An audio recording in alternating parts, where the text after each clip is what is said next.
ardayda kulliyadda dhaqaalaha jaamacadda ummadda Soomaaliyeed ayaa u fariistay imtixaanka afka oral examination maadada qorsheynta dhaqaalaha economics plan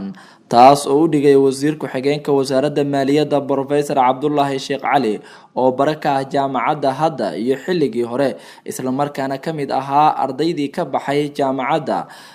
qaar kamid ardayda maanta galay imtixaanka weydiinta afka ama oral examination isla markaana dhameystay fasalka 7aad ee jaamacadda ayaa sheegay in muhiimad gaar ah ay u lahayd maadada qorsheynta iyo dhaqaalaha economics plan. magacaygu ayaan cilmi kana socota ardayda jaamacadda ummadda waa ardayda koowaad baajawanka faculty of economic soo kale waxaan inta u mahadcelinaa in wasiir ku-xigeenka maaliyadda oo waqtigiisa badan nasiiyay inaan qaadano maada kamid ah maadooyinkiisa inuu wax naga bar cilmigiisa.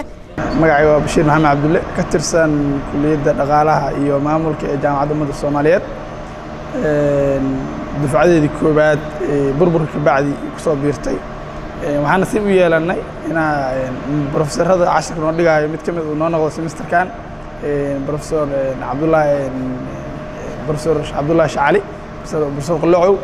oo noo dhigayo maadada planninga maanta waa maalinta ugu dambeysay ee maadada ama gabagabadii maadada.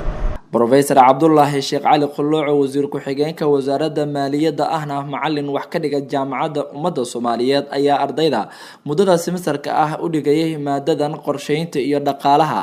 ee fasalka 7aad ayaa kula dardaarmay in ay laba jibaaraan dadaalkooda waxbarasho isla markaana u bidhaamiyay waayihii quruxda badnaa ee jaamacadda uu ku soo qaatay ee ardaynimada iyo muddadii uu macallinka ka ahaa jaamacaddan xusuusi taariikheeda jaamacadaha kale hadda samaysan waa ka duqsantahay waa yeelkii jaamacadahan dhila runta markaa rabtaa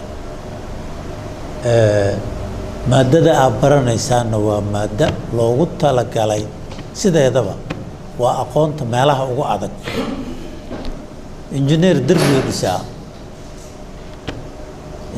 derbiyo dhisaa dhakhtar dadow daweeya dhaqaalahana maskaxdoo dhisaa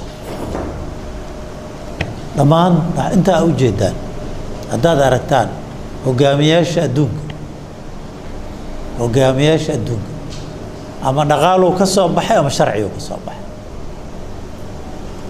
kaas kale waxaa leedahaa empirical science waa wax oo markiiba aad taaban kartid laakiin dhaqaalayahanka ma taaban kartid wax uu samaynayo wax guud waa dhexda laga dareemo.